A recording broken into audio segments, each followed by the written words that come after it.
திருவிழா போல காதல்தான், அதில் நீயும் நானும் தொலைவோமா?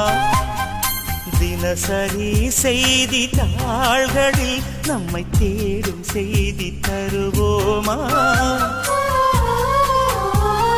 ஸ்ரீராம ஜெயத்தை போல் உனது பெயரை தினம் எழுதி பார்க்கிறேன்.